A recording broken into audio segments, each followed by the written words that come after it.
Please be seated.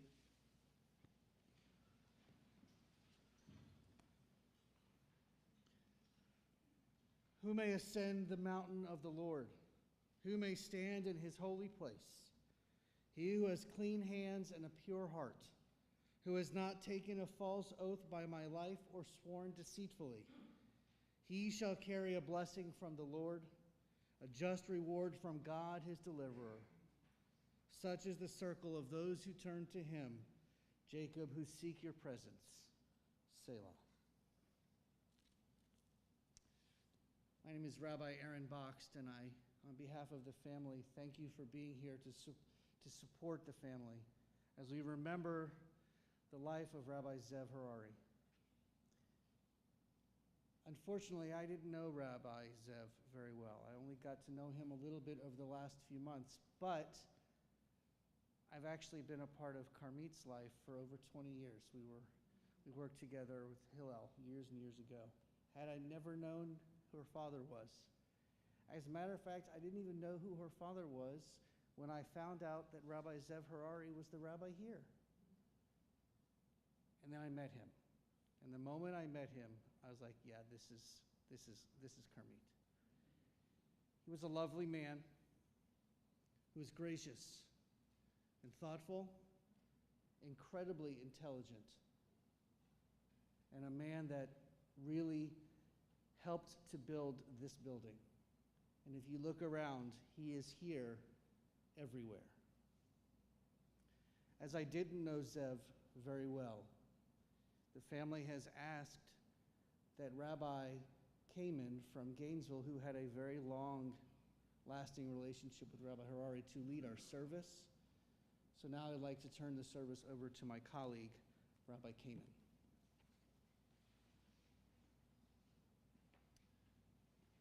Thank you, Rabbi.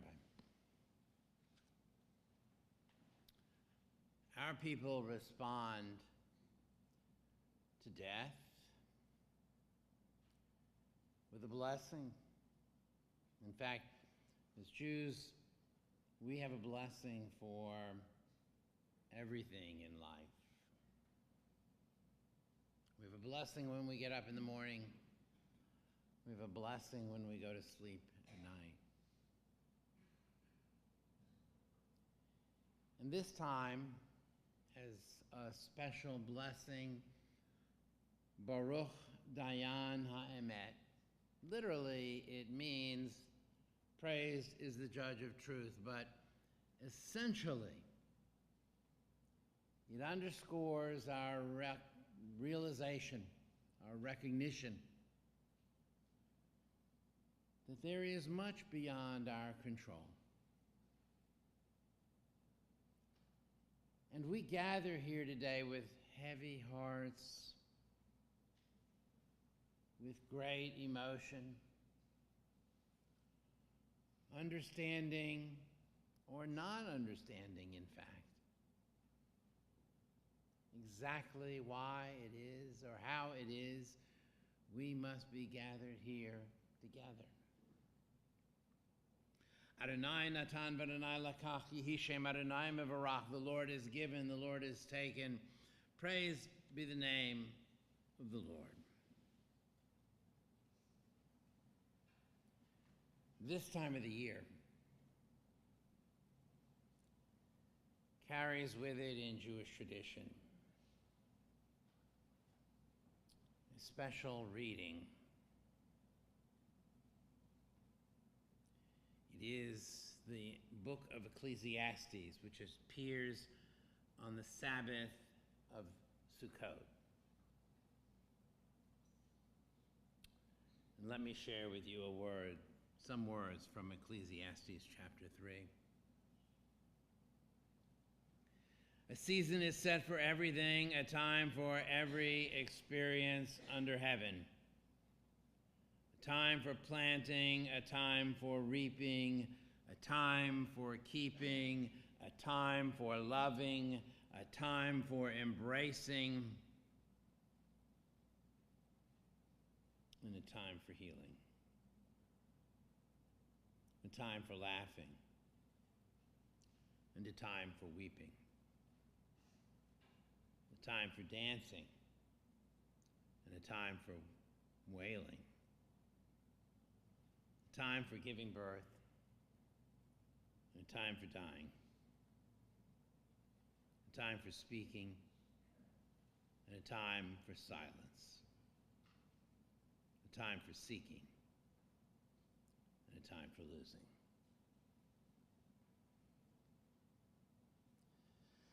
We're privileged today to have three speakers who are here and who are going to share this spot with me. I'd like to first call on a colleague of Rabbi Ze'ev's, Reverend McSwain.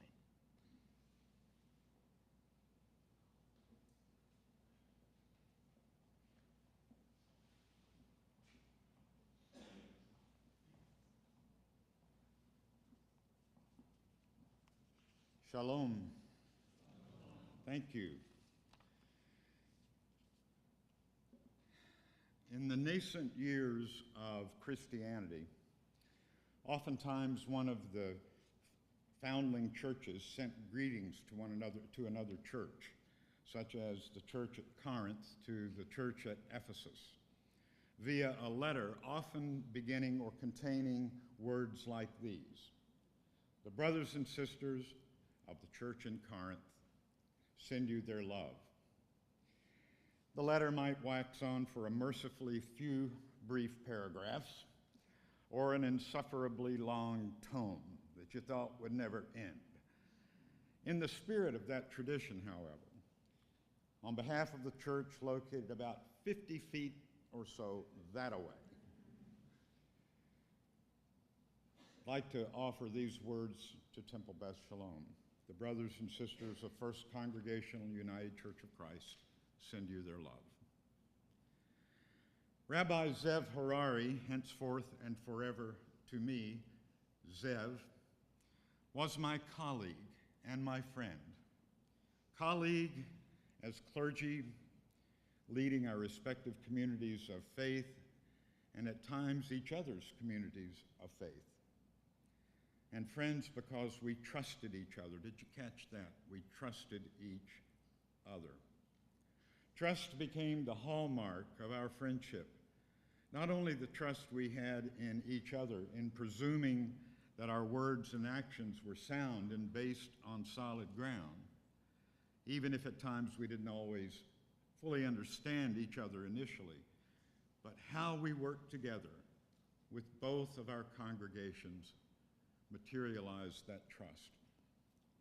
The divides between and among us all, Ze'ev and me, Temple Beth Shalom and our church, were significant.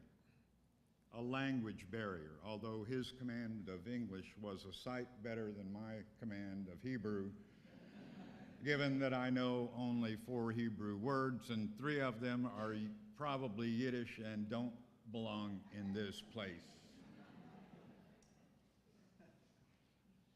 And the countless differences between our two faiths, mysterious in so many ways, odd, rooted in ancient traditions, seemingly for tradition's sake. How does it go? Why do we wear our prayer shawls? I don't know, but it's a tradition. Anybody remember that?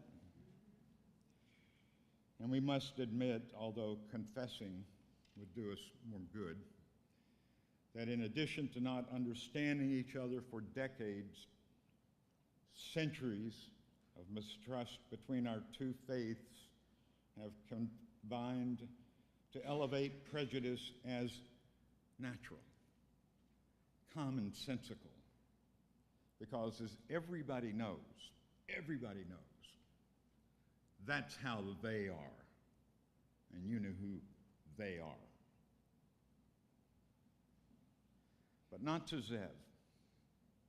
Not to Ze'ev. Over coffee, tea, bagels, breakfasts, lunches, and dinners, he would ask, "What do you understand about?"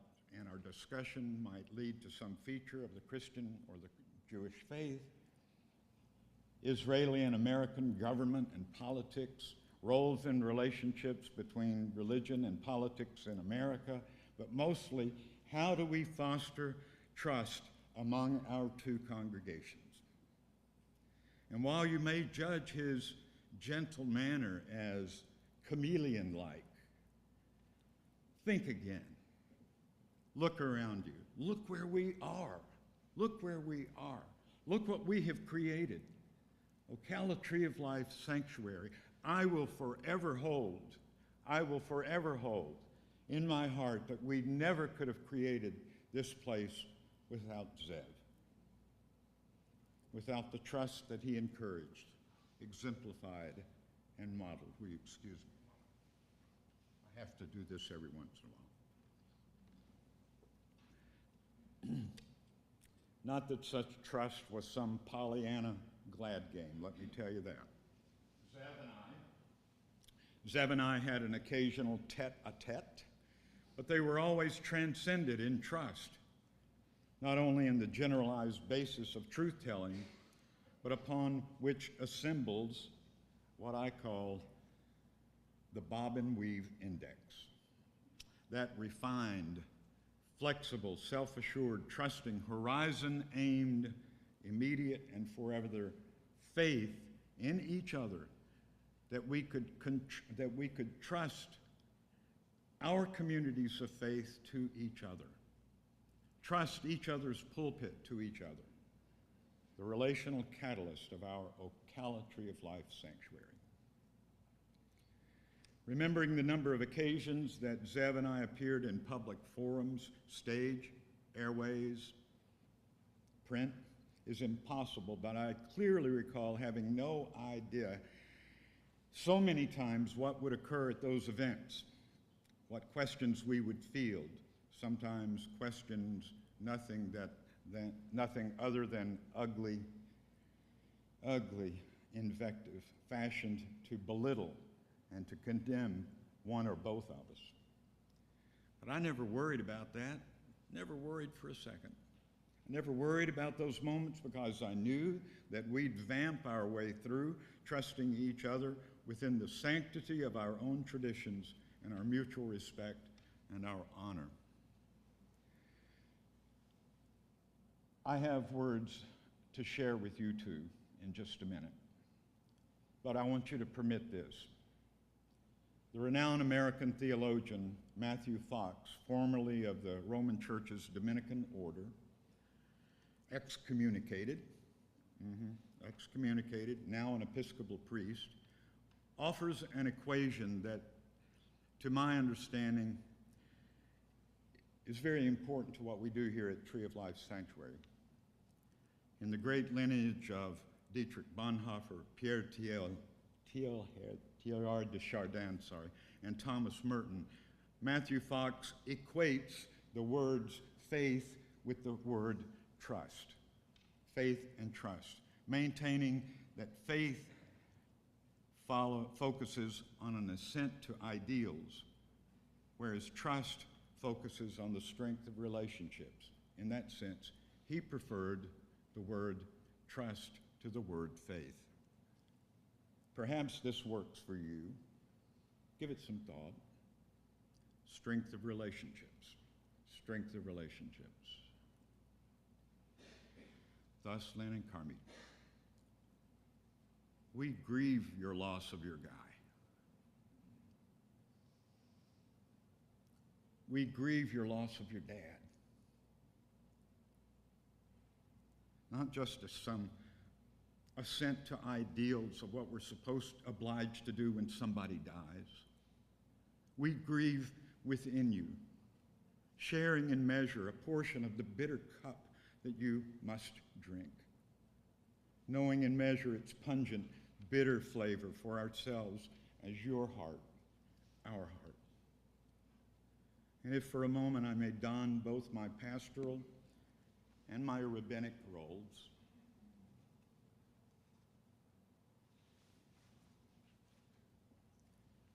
hear these words. 50 years ago, almost to this day, I was horribly injured in a car wreck. And only by the heroic measures of strangers surviving. 2 days later, awaiting surgery, my father, observing my tears, asked, "Hal, I know you're in pain, but what else is on your mind?" To which I answered, "I have no way to thank those who saved me, and no way to thank the doctors and nurses." This is what he said. He said, "Hal, it is an act of grace to allow others to care for you. It lets them work out their full humanity." Lynn and Carmit, and anybody else listening, allowing others to care for you enables hearts to continue beating, both yours, mine, and others. Lynn, you asked me the other day, what am I going to do now? And then you answered your own question. You quoted your mother. Your mother said, "Put one foot in front of the other." She's right. Along with accepting the grace that others will share with you to the degree that you let them. I am suspicious of any formulaic incantation of any faith tradition promising relief from grief. But I am certain that our merciful God shows up through our words and our actions, our touch and our tears. Blessings to all of you. Blessings to all of you. Then, Carmit, you tree of lifers, you. Hold each other tightly now and always, and let us always be thankful that we shared our world with our brother, your husband, your father, my Rabbi, Ze'ev Harari.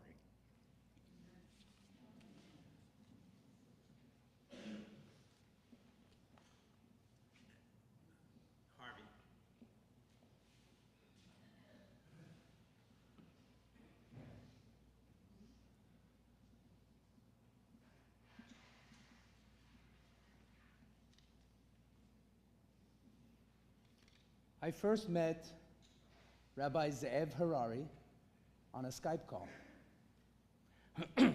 I was on one of many rabbinic search committees over the years, and we were interviewing someone who called himself the Rabbi Chef. Before there was Zoom, we used Skype to video chat. After the video, we invited him to come and do services and get to know the members of Temple Beth Shalom. It didn't take long before the shidduch was sealed. He moved to Ocala and became the rabbi of Temple Beth Shalom. We all soon came to know the kind, spiritual, knowledgeable, singing man that he was. By the way, the Rabbi Chef made great hummus. He led Temple Beth Shalom through some very troublesome times.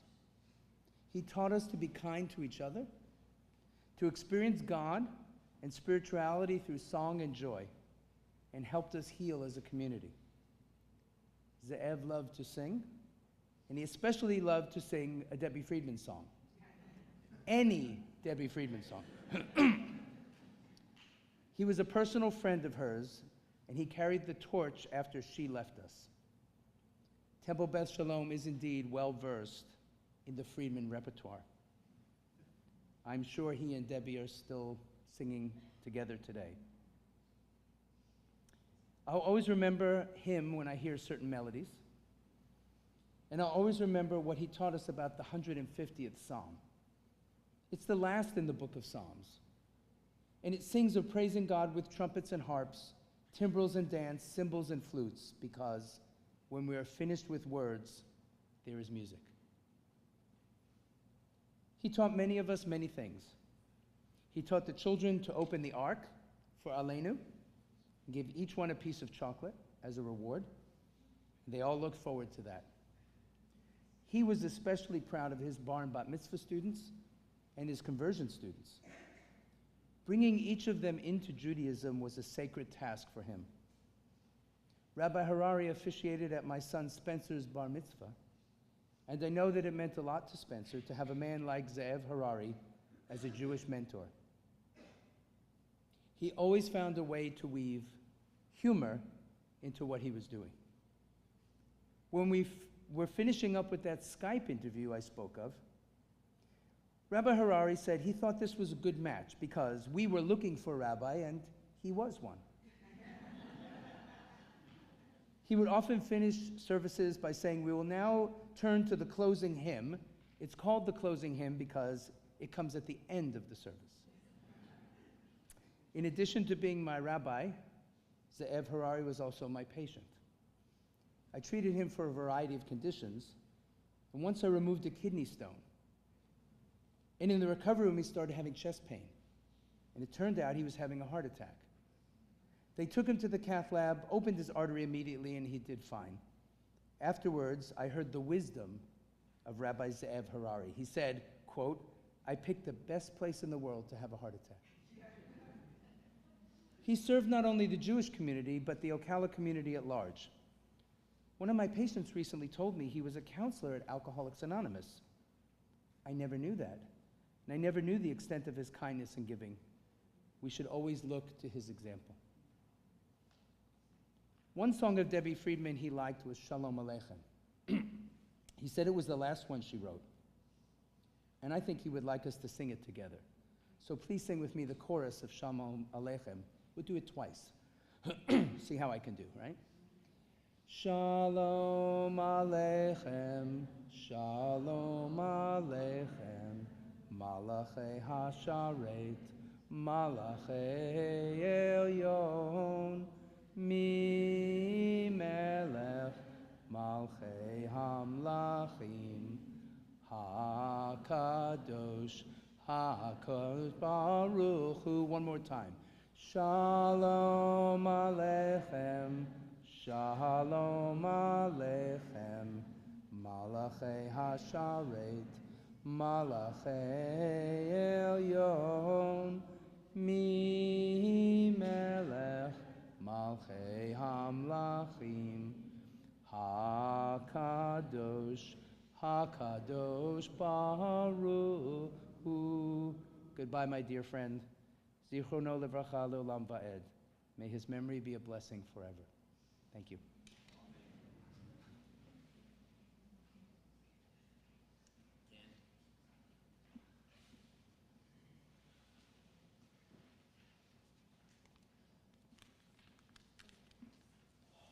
There are times when your mind just blanks.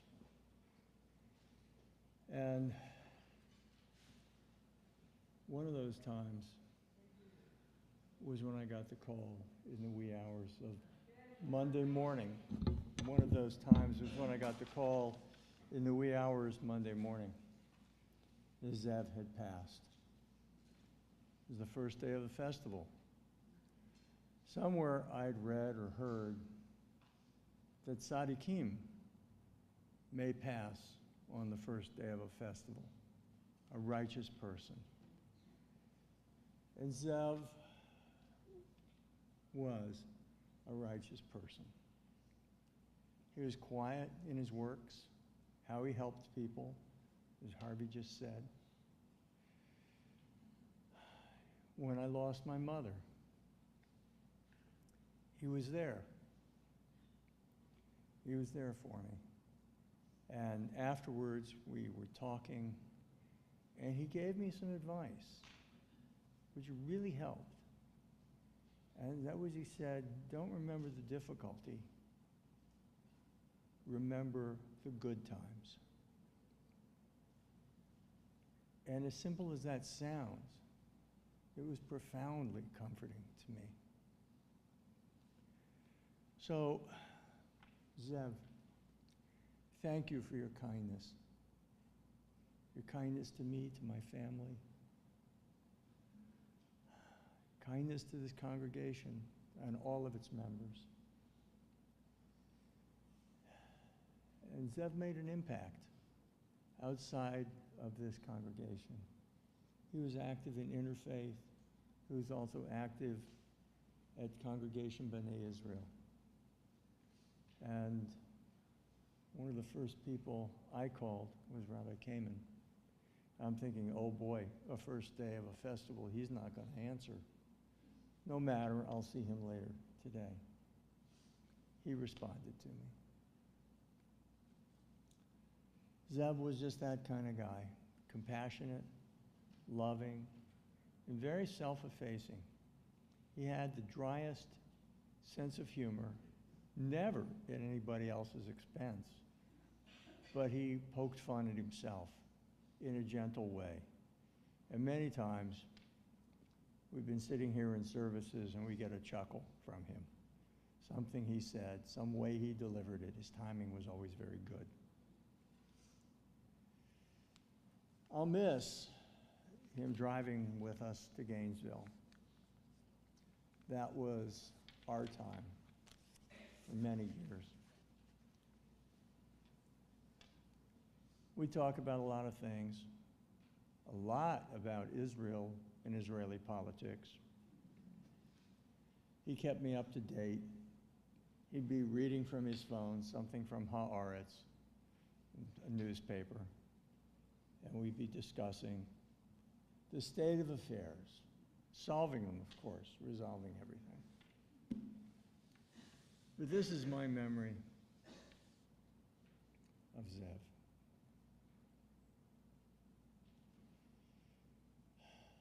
And although he had his health challenges,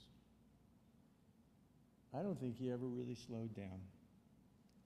I think he continued the giving. I think he continued the loving, continued spreading kindness all the way along to the very end. God bless you, Ze'ev. Be at peace.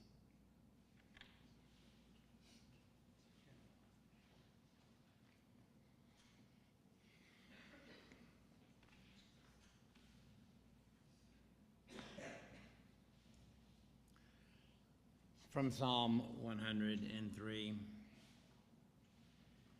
Kirachem av al banim, as a father has compassion for his children, Adonai has compassion for those who show reverence. God knows how we are fashioned, and God remembers that we are dust. The days of mortals are like grass. We flourish as the flowers in the field. The wind passes over them and they are no more.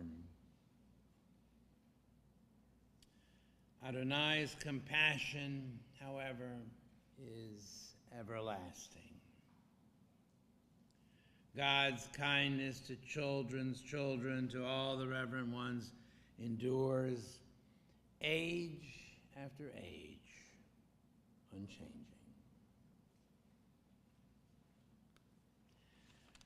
Lynn and Carmine, and all of our friends here. I knew Ze'ev for many years, and I enjoyed hearing his biography.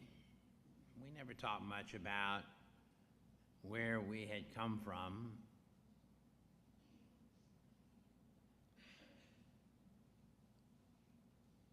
Ze'ev treasured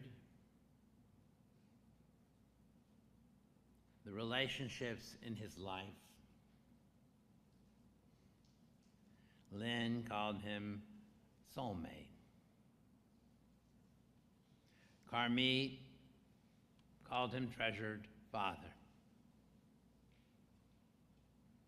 And hearing from so many of his congregants and friends,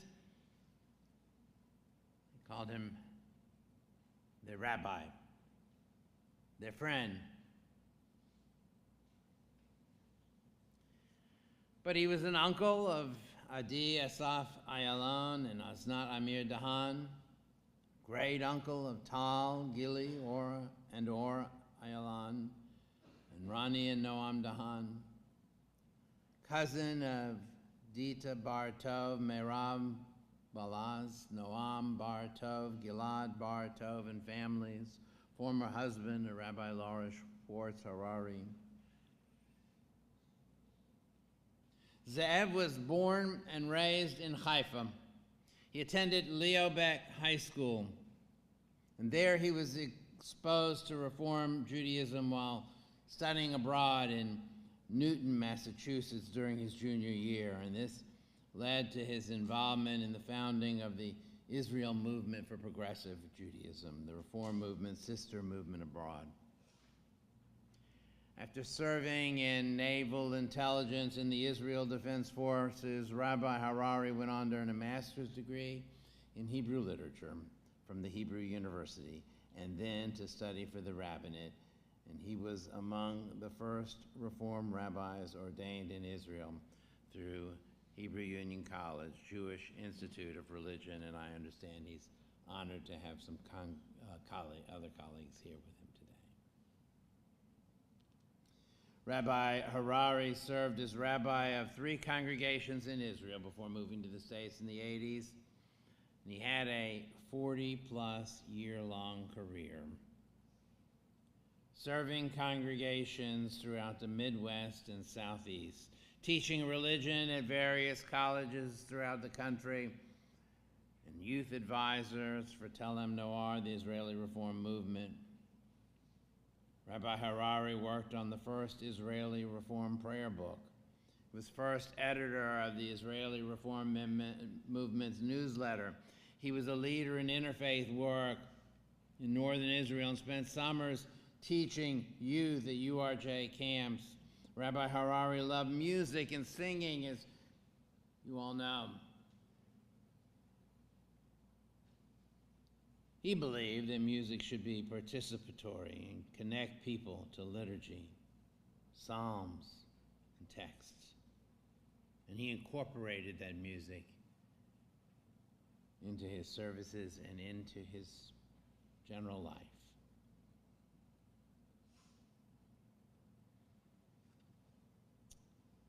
There is so much that we could say on Rabbi Harari's life.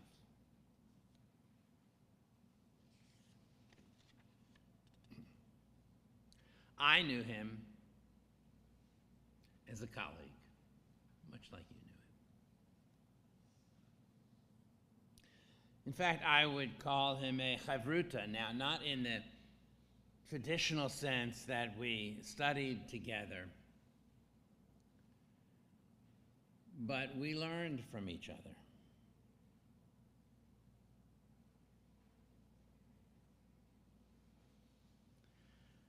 From him, I learned important skills and the rabbinic presence that he had honed over many years. And I hope he learned a few things from me as well. What I recognized in him early on, as I got to know him, was his understanding that we as rabbis do what we do for various reasons. But in our case, in his case, it was love of Judaism and love of the Jewish people. And I know someone's going to say, well, that's probably true for all rabbis, but the truth is, some people just enjoy being a rabbi. Ze'ev never forgot that he did this because he truly believed that our tradition had something very important to offer the world. And despite a 40-year career in the rabbinate, he loved the Jewish people. Well, that really wasn't meant to be a joke, but it was. I believe it to be true. I think the 4 rabbis in the room had it first. We rabbis, yes.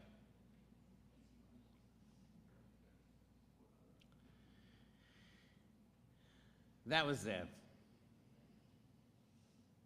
That love of Torah in the large sense. It's what drove him. It's what kept him optimistic because, friends, that is actually what our tradition teaches us. to stay optimistic, to dive deep into life, and despite whatever difficulties we may encounter in life, to move forward. Because the greater mission has nothing to do with us as individuals. The greater mission has to do with what Ze'ev stood for in his life, what he shared with countless individuals. I had occasion to see him teaching and sharing with some of his students, some of whom may be in this room today. And I saw the love he poured into his teaching. Now, after 40 years, those of us who have been teaching for a long time, some of the speeches could be repetitive. You might even say they kind of roll off of our tongue as we've done these life cycle events and these times with congregants over and over again, but Ze'ev never lost the love and the personal touch that was so important to be able to connect him to those who were seeking guidance and who were learning from him. That's a rabbi's rabbi. And that's who he was. And even though we were rabbis at different congregations, slightly different ages, in different movements, denominations, and with different backgrounds, the Israeli, me American, we understood together what the job was, what the task at hand was.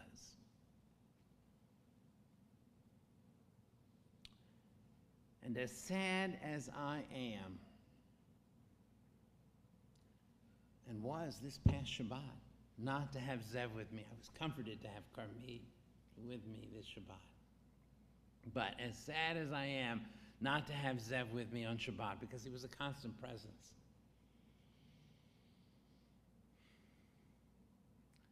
I am also proud that he got to do what he did, and he continued to do and give to the Jewish people throughout his life, up until his last days.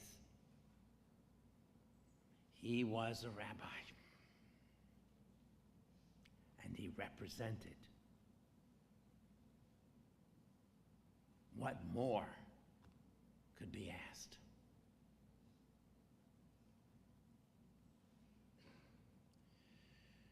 The mysteries of life and death are beyond human understanding. We are perplexed and overwhelmed when pain and anguish befall those whom we love. In sorrow confronted by death, which has taken Ze'ev, Rabbi Harari, from our midst, we feel our frailty. Roe Israel, shepherd of Israel. Guide us, your flock, with love and compassion. If in our grief we grow distant, do not abandon us, but draw us closer to you. Grant solace and comfort to those who mourn. Let them sustain each other with a blessing of memory, the memory of the life of Rabbi Harari in the valley of the shadow of death, beside the still waters and the green pastures. You, Lord, are our shepherd. Be our strength, our shield, our guide. Be our comfort throughout all the days of our life. And let us say amen.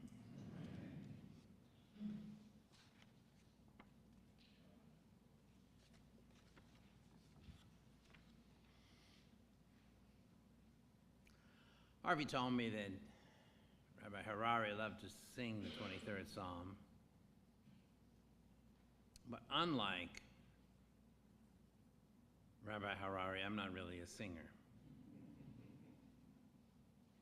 But like Rabbi Harari, I do love the words of the 23rd Psalm. They're printed in your program.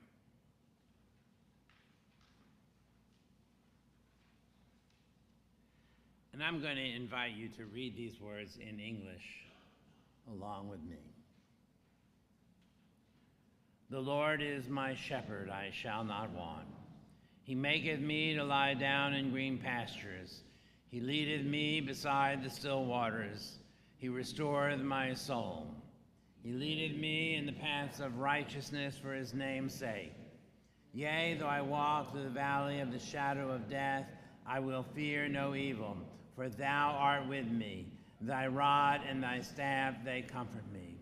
Thou preparest a table before me in the presence of mine enemies. Thou anointest my head with oil, my cup runneth over.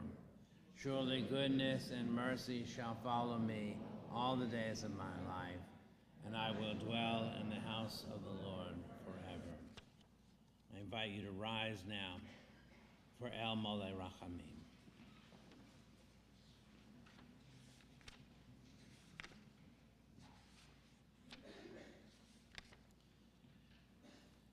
El Mole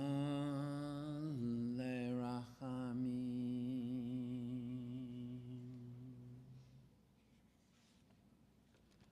Shochen Bamromim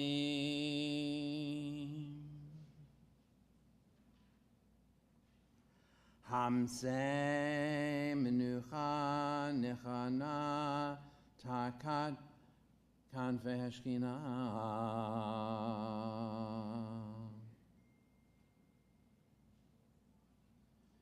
B'malot Kiddushim Utahorim Kizohar Harakia Mazirim Ed Nishmat Harav Ze'ev ben Moshe Shimon Halevi v'Yehudit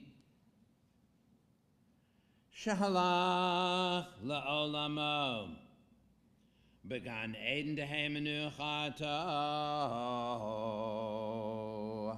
Ana Ba'al Harachamim Hasti Rehu B'Seder Kanvecha Le'olamim Usror B'Isror HaChaim Et Nishmato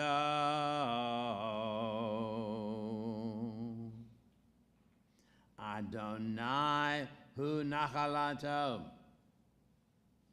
V'anuam B'Shalom HaMishkavo V'nomar Amen. Exalted, compassionate God, grant infinite rest in your sheltering presence among the holy and the pure to the soul of Rabbi Ze'ev Harari, who has gone to his eternal home. Merciful one, we ask that our loved one find perfect peace in your eternal embrace. May his soul be bound up in the bond of life.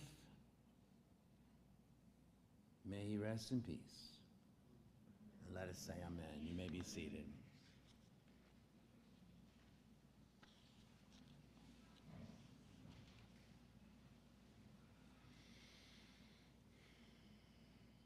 Creator of life, you give the gift of your spirit and we are formed. The dust returns to the earth as it was, but the spirit returns to God who gave it. Grant strength to all of us now, whose burden is sorrow. And let us say amen. In a moment, we are going, Rabbi Box and I will lead the Mourner's Kaddish. We'll invite you to rise for that. But the Mourner's Kaddish, this prayer, in fact, is not really a prayer about death.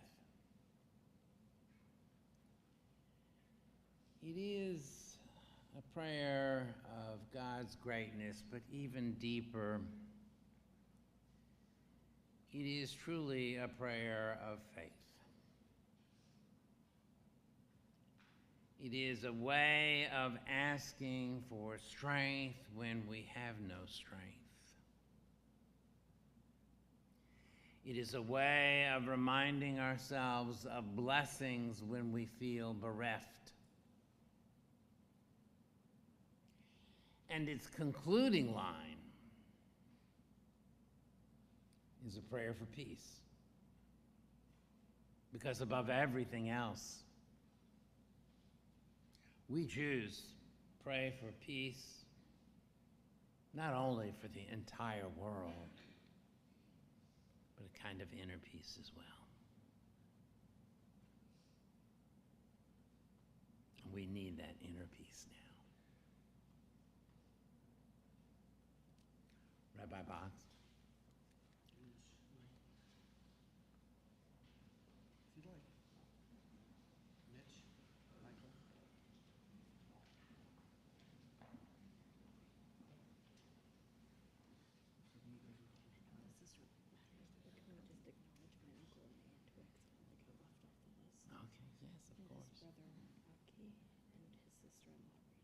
His brother Aki and sister-in-law Rena. We want to acknowledge his brother Aki and sister-in-law Rena, who are watching us from Israel. These days you never know who's watching. No. And we acknowledge they're joining us today. Rabbi Mitch Delcao and Rabbi Michael Shields are with us. And our esteemed colleagues who are with us, classmates. Yit Gadal v'yit Gadash Shemei Rabbam v'yalma divra kirite v'yamlich malchutei v'chayechon v'yomechon v'chayei d'chol Beit Yisrael v'agalag v'zman kariv v'imru amen. Yehi Shmei Rabbam v'barach le'olam ne'omei amaya Yitbarach v'yishtabach v'yitboar v'yitramam v'yitnaseh V'yidadar v'yidaleh v'yidalal shemei d'kudisha barichu Li'ela mikol berchata v'shirata Tishmechata v'nechamata da'amiran b'yama v'imromein Yehi Shlomo Rabba min Shemaya V'chayim aleinu v'al kol Yisrael v'imru amen. Aseh shalom b'mrama. Hu ya'aseh shalom. Aleinu v'al kol Yisrael v'imru amen. May the one who makes peace above bring peace to us and to the entire world. And let us say, Amen. And that concludes our service. There will be a Shiva Minyan here this evening at 7 p.m. Of course. If you would like to join us, please allow the family to walk out before everybody else walks out.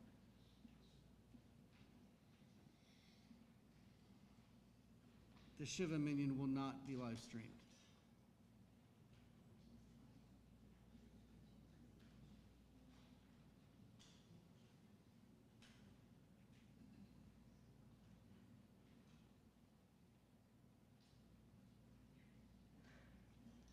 May you go in peace as you came in peace. Amen.